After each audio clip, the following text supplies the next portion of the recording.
નમસ્કાર મિત્રો, HD news ચેનલમાં આપનું હાર્દિક સ્વાગત છે। મિત્રો, કોરોનાની મહામારીની વચ્ચે એક નવા જ પ્રકારના રોગની ગુજરાત રાજ્ય અને ભારત દેશમાં એન્ટ્રી થઈ ચૂકી હોય ત્યારે મિત્રો ધ્યાન રાખવાની અમુક બાબતો છે અથવા તો આ લક્ષણો હોવાથી આ પ્રકારનો રોગ એટલે કે મ્યુકોમાઇકોસિસ નામનો રોગ થવાની શક્યતાઓ જોવા મળી રહી હોય ત્યારે મિત્રો એચડી ન્યૂઝ ચેનલના માધ્યમથી આપના સુધી દરેક પ્રકારની અપડેટો અમે પહોંચાડતા રહીએ છીએ। માટે આ અપડેટ પહોંચાડવું પણ ખૂબ અગત્યનું જણાયું, જેથી આપના સુધી અપડેટ પહોંચાડીએ તે પહેલા હજુ સુધી તમે અમારી ચેનલને સબસ્ક્રાઇબ ના કરી હોય તો સબસ્ક્રાઇબ કરી લેજો, લાઇક કરશો અને વધુમાં વધુ લોકો સુધી મેસેજ પહોંચે તે માટે શેર કરશો ને વિડીયોને અંત સુધી જોતા રહેજો। તો મિત્રો, મ્યુકોમાઇકોસિસ રોગ જે છે તેમાં શરદી થવી, નાક સમય જતા નાક બંધ થઈ જવું, રસી પડવી નાકમાંથી, તેમજ નાકની વચ્ચે ગાંઠ થવું। જ્યારે પણ તમે ચેકઅપ કરાવવા માટે જાઓ છો ત્યારે નાકની અંદર ગાંઠ થઈ જાય છે અને જેના કારણે સીટી સ્કેન કરાવવું પડતું હોય છે। મિત્રો, આ એક મ્યુકોમાઇકોસિસ જે રોગ છે તે ફંગલ તરીકે ઓળખવામાં આવે છે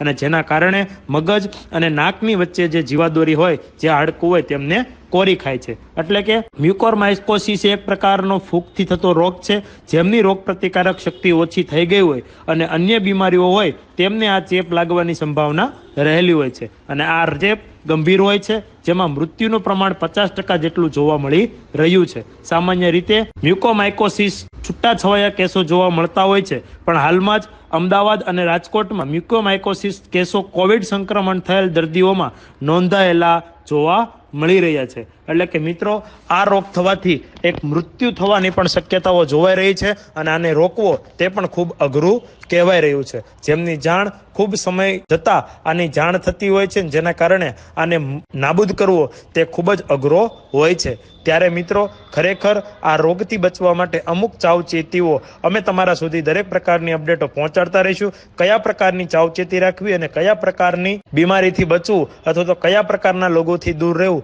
તેમની તમામ પ્રકારની અપડેટો અમે તમારા સુધી પહોંચાડતા રહીશું। પરંતુ મિત્રો, કોરોનાની મહામારી વચ્ચે આ એક મ્યુકોમાઇકોસિસ જે રોગ છે તેનાથી બચવા માટે આપ સૌ જરૂર પૂરતા જ બહાર નીકળજો, અથવા તો જે બીમાર લોકો હોય અથવા તો જે પ્રકારની આમાં લક્ષણો દેખાવતા હોય તેવા લોકોથી દૂર રહેવું અથવા તો તે લોકોથી સાવધાન રહેવું। અને જે લોકોને આવા લક્ષણો દેખાતા હોય તે લોકો ખૂબ જ ઝડપથી નજીકની હોસ્પિટલમાં અથવા તો સરકારી હોસ્પિટલમાં જઈને તેમનો તદ્દન ઈલાજ કરાવી શકે છે। આવી જ અપડેટો અને આવા જ ન્યૂઝ હંમેશા માટે અમે તમારા સુધી પહોંચાડતા રહીશું। અમને અમારી ચેનલને સબસ્ક્રાઇબ કરવા માટે અને સપોર્ટ કરવા માટે અમારી ચેનલને સબસ્ક્રાઇબ કરશો, લાઇક કરશો અને વધુમાં વધુ લોકો સુધી મેસેજ પહોંચે તે માટે શેર કરશો। જય હિન્દ, જય ભારત, ભારત માતા કી જય।